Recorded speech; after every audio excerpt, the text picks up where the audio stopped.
All right, this is Jeff Mackey live, and the other man on the screen there is Mr. Jeff Mackey.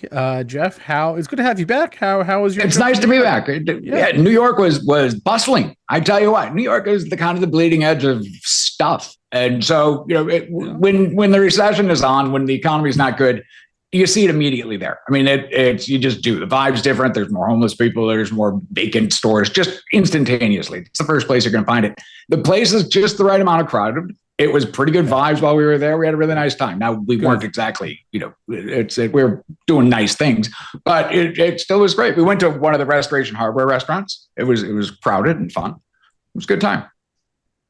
Wait, Restoration Hardware Restaurant? Yeah, that's all they do now. They've got high end restaurants. That's what the entire thing is. Just Gary Friedman, the CEO's fancy ideas on what they're going to do. So they have a meatpacking district, kind of a 7-story. 6 stories are furniture stores. No one's in there at all. And then just this kind of fancy, kind of crazy expensive, but not really for New York, but high end kind of eatery at the top. Took my kids there, took the wife. It was a lovely time. Now, does that replace $8 billion of furniture sales that you're not going to make next year? No, it doesn't. The Restoration Hardware is just insane, but they make a great restaurant. What are you going to do? They own housing development in Aspen. They own jets that you can lease, yachts that you can lease, and they kind of sell furniture as almost a side hustle now. They openly can't stay in business with tariffs where they are. And so, and all he does is bitch about just interest rates, this and that. And so that's what they become. I could have a chart. It's not a pretty chart. But it's a lovely, lovely little place to eat. I think All if they right, build I'll a have to check thousand it of them, out next time. yeah, you should. All You right, should. I mean, really, you should. let's bring up today's agenda here. We're going to talk Walmart, we'll talk luxury, and we'll talk Netflix. Jeff, in case it wasn't clear, or if you didn't know for whatever reason, Walmart is a tech stock. Granted, everything is a tech stock these days, but Walmart especially so. And we're Yeah, all-time highs here. They announced a deal with ChatGPT, right? You're going to be able to shop directly on Walmart or at Walmart from ChatGPT. So, you are. Yeah, which is a huge deal. I mean, breaking news. This AI is going to be kind of a thing. But what hasn't changed in years and years is the interface for shopping. If you think about going to a discount store, it's just terrible. You punch in a name. I threw up an Amazon light bulb search this morning. I'm going out of order, but you could figure it out. But just to look at like why this is going to be disrupted, why it's a big deal for Amazon or for Walmart to be doing this, and it's because the online shopping experience right now is pretty bad. It's lagged behind everything else. I put that in there. That's my search for light bulbs. Now I've been a customer for 20 something years. They should have the gist of who I am right now. I don't want 100,000 pages of light bulbs, some of which are coming from God knows, you can't tell anything. It tells me nothing. It's terrible. It's just a clumsy way to shop and it's outdated. And in fact, like it's according to the Deloitte Christmas survey, because everyone's coming out with their holiday polls. But even kids, like everyone's kind of annoyed with this. There's not one person who likes the Amazon shopping experience. They're such a good company and they're so kind of cutting edge to everything else. But for Walmart to get a foothold here, Amazon has over a third of the entire online market. It's like less than 20% of Walmart's total revenue comes from online. So if they can disrupt it, if they can make it just a little bit better, you've got that huge overlap. They're the only ones that carry about the same amount of product that Walmart does, and they can figure out a better way to sell it. It's more intuitive. It makes sense. It's a huge swing for them. But all of a sudden, you've taken this stodgy 70-year-old company, 60-year-old company, and you've given it a little bit of a growth story. You've given it a little bit of maybe we don't have to just grow at the rate of GDP every damn year. It also adds to this is the year of Walmart. Walmart's been kicking the crap out of Amazon and Costco, which have been really dead money for the last year. Great companies. We've talked about being trapped long. Costco, we talked about that just last week. When it's kind of not going anywhere as a stock. Walmart, I'm also trapped long, and I've upgraded it to a nice call. So I no longer feel trapped. Now I just feel super smart because they're breaking out. And it's a stock that moves in these lurches and fits, but it's been an amazing performer for about 10 years. Now it based for 15 years. 15 straight years, Walmart was just dead ass flat. You know why people don't hold stocks for a long time and make just tons of money like that? Because it's really hard.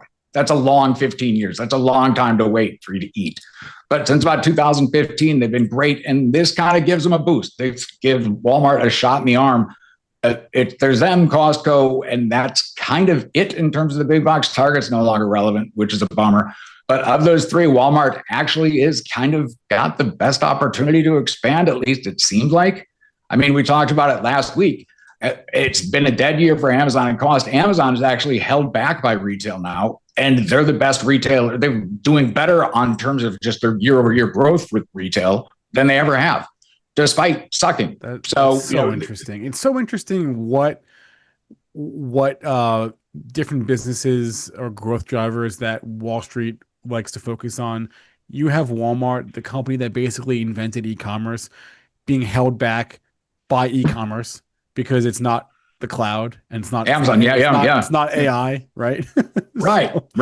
And Walmart's just going to chuck money at it, but you don't want to be all just AI fanboy about this. But again, if you kind of go backwards and just you really dig down into what's at stake here, the huge big core business that Amazon has, and you can argue what their core business really is, but in terms of just being a place where you buy things, incredible shipment and credit, like they're untouchable in so many ways, except for that last interface part, which hasn't been updated, hasn't kept up with the specialty stores. You go to any specialty store online and they're great.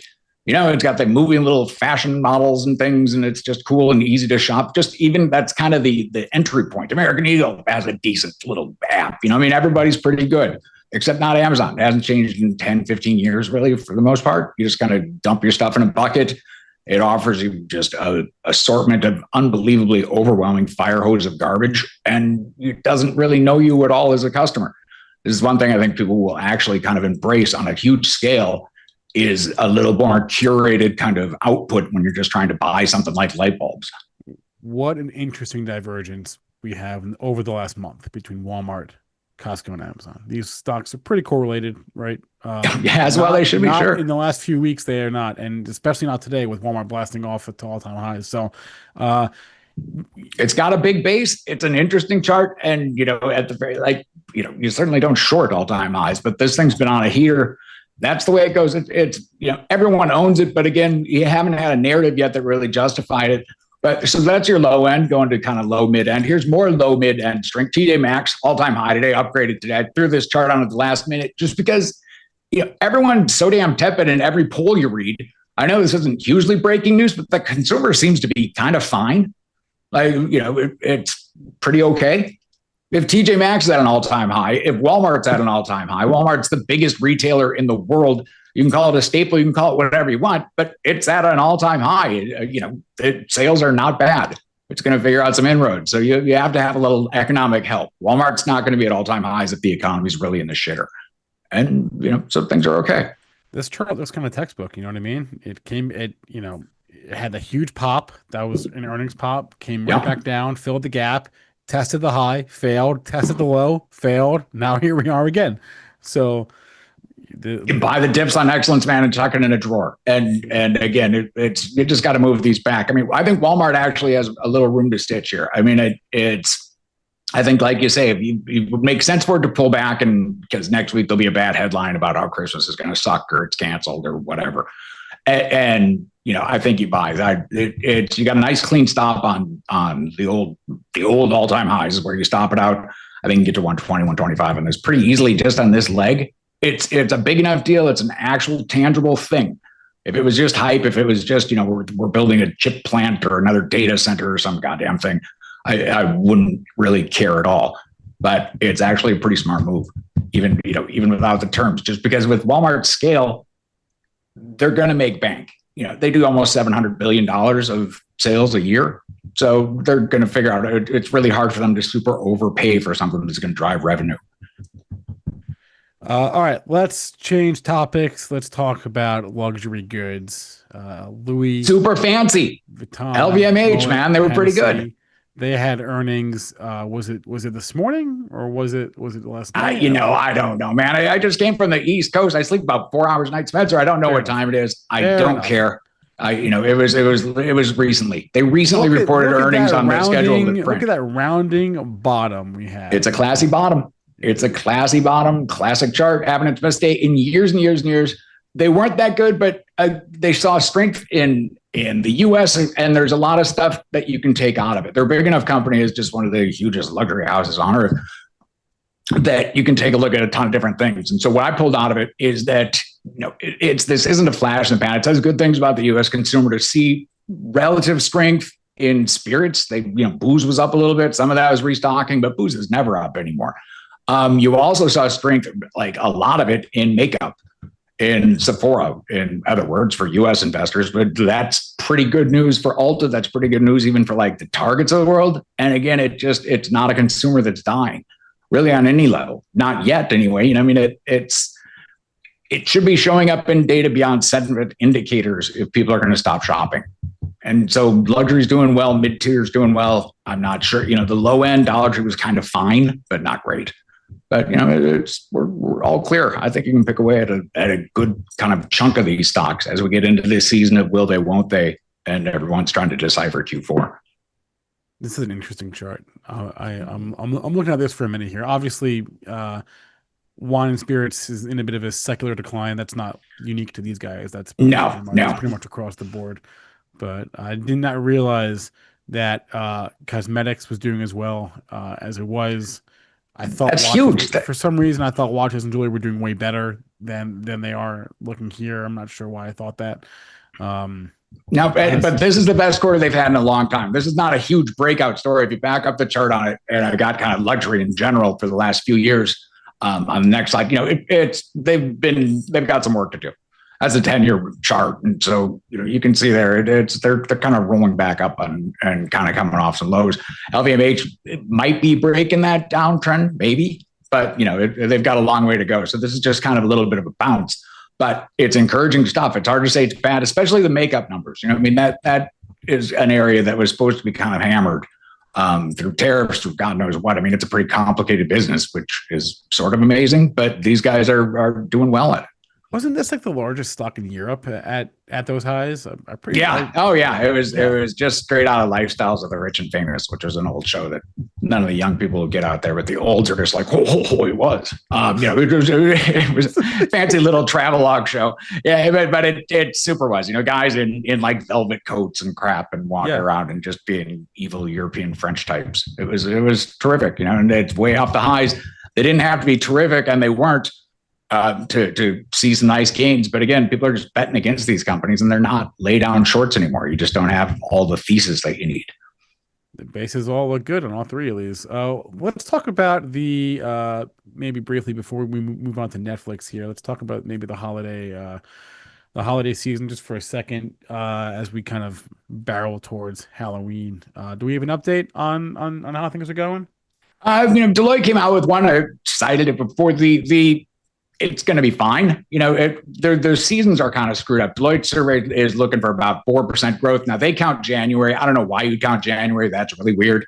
But really, it's again kind of sinking in. We're in another quarter where it looks like the actual numbers are going to be pretty good. We saw a lot of upgrades on the street. So I think that we're getting comfortable with our Q4 earnings, but there's still that kind of other shoe waiting out there, that sort of Damocles with all the tariff news that you kind of don't want to stand in the buzzsaw with like your Williams Sonomas. But Aritzia reported that small Canadian retailer. I know it's an OTC or you got to buy it. You can buy Toronto Exchange stocks. Be careful. It's thinly traded. It's just these companies, when you get a specialty retailer, when they break out on a fundamental basis, the margins are just insane. These guys reported 21% comps in the US last week, right after I left on Thursday and listened. And it's just like, holy crap, it's just phenomenal. They have barely started marketing. They don't even really have an app fully yet. But they are just cranking out at huge margins. They controlled their de minimis tax issues. It's a Canadian company. Don't hold it against the Canadians. I know you're a Canadian hater, Spencer, but they're nice people. They're perfectly fine people. Shh, they're perfectly fine. You just hush. But they're really good. Town. Yeah, but it's a nice place. They're good at hockey. They used to be. But these guys are good at retail though. 87% year to date. It's a portable luxury. It's another category that shouldn't be doing well. That company can't do well unless the consumer is kind of okay. Yeah, this has been one that we talked about. Not, I mean, not that recently, but we talked about this a few months back, and you were all over it. So, And talked about it at the beginning of the year. This is one my daughter actually found, just full on Peter Lynch. And we went on a little store tour. We took a look through the Aritzia, nice. and they were lovely. And they said, please, politely as possible, Mr. Macke, this is a store for young women trying to look classy. Get the hell out. But they were very nice about it. The store looked great. And we talked a little retail. 21% comps is just bonkers. I mean, that's it. That's just so good. The margins are so good. You listen to these companies. And for me, in a world where Walmart gets about 3% earnings out of every dollar spent there, man, it's like I just sit there and kind of rhapsodize over it. It's like Lulu used to be. That's where Ritzy is now. That's all you had to say. All right, let's wrap this up. Your universe is consumer land. Probably the biggest consumer stock, or one of them in the world, is Netflix. They do report earnings. Is it next week already, or is it in 2 weeks? It's next week already, believe it or not. Wow, because the rest of big tech is in 2 weeks, and they used to all kind of report together, but Netflix kind of fell away from that big tech group there, so it's not quite in the same class as anymore. Okay, so they're next week. In any case, what are we thinking here? I think it's again, we talked about with Walmart, we talked about with LVMH, companies of this kind of magnitude. You can get a lot of information if you're not trading them. That's kind of a nut chart. Yeah, it's base-ish. Yeah, it's fine. It's cromulent. Do I feel like we need to own a ton of the Spotify of America? The subscription kind of stuff that you need and never ever quit downloading? Not really. But I also want to hear about it from TKO's perspective. I want to hear about it from content. As Netflix goes, again, it's going to be a good consumer tell. What are their ads going to look like in the US? This company's on an all-time heater in terms of content. That price is eventually going to go up. It's hardly an unknown story. I'd give it time to cook as a stock, but TKO's company that we talk about all the time, they're going to be a part of this because of the WWE and the boxing content. Netflix is making a huge investment in live sporting content. So I want to hear their direction on that. And that's going to be kind of, it's a good consumer tell, and there's tangential plays that always keeps me interested. What's the thing about Netflix is so it's down like 10% from that all-time high, which was the end of June there, right? But this stock's up 35% year to date, 34%. If you're complaining about a stock that's up 34% year to date, I mean, that is a bull market, first world problem. Get over it. You know what I mean? Super easy to lose perspective in this market, man. You lose perspective on your own limitations, and you lose perspective on these companies that we should be bitching if you're about. Crying about this one, I mean, I don't know. Spotify's the same thing. They're just dug into the firmament like ticks, and there's nothing that's going to knock them out of here at all. So, and especially in a world where you can be long Amazon, you can be long Costco, and just these, just wasted years. You've lost all of 2025. It's sad. Netflix is like the king of recovering from drawdowns. Netflix and mostly just Netflix. I Meta too, but Netflix is how many remember when Reed Hastings was they were going to do something with DVD, some weird ass plan that they had years and years ago, and they were dividing. They were going to split into two different. It was just this weird content grab. They were talking about renaming the company. It lasted for about a month. It was one of the great sort of just self-owns but immediate recovery. They snapped out of it. Yeah, they're comeback kings. They're so good, and until they kind of really screw it up, good luck betting against them. But that's not a super exciting trading thesis. It's just obviously there's stuff that you want to be kind of a stuck long in. Walmart has actually paid off for the last 10 years to be long, a really boring ass company that kind of just chugs away. It's up 21% compounded over the last 10 years. That's pretty good. It's not bad for government work. And, if you're going to be trapped in something, just be churning that out, and your money's going to double every 3 years at that rate. That's pretty good too. So just get over it and stay long. Netflix, I'm looking right now at the chart. This stock has had at least 3 75% drawdowns in its history. Just calamities, just huge. They're dead now. They can't possibly withstand this assault. Yep, absolutely. And you had to chuck it in a drawer. So whether it's Walmart, whether it's Netflix of the world, there's some stuff that you just don't look at. You get to a certain capital gains rate, and it's like, maybe you trim it, maybe you play with it, maybe you just shut up, throw it in a drawer, and stay long and try to forget about it. And that's one of them. That It was good advice if you were long Walmart, good advice if you're long Netflix. Sometimes that's what it takes. All right. Jeff Macke, you'll be on the morning show tomorrow, so we will see you there Hey, for that. But we'll be back next week. We'll talk about the Netflix earnings report. It's on Tuesday, I believe, so should be out by the time we do this. And there's always cool things happening in your neck of the woods. If you do not get Jeff's, at the very least, get just free emails. He goes out several times a week. The link is in the description. If you want to know what Jeff actually owns, what he's actually buying and selling in his portfolio, that's the Macke portfolio. That link is also in the description on YouTube. And that's it. Thanks for watching. Jeff, we will talk to you tomorrow. all right, man.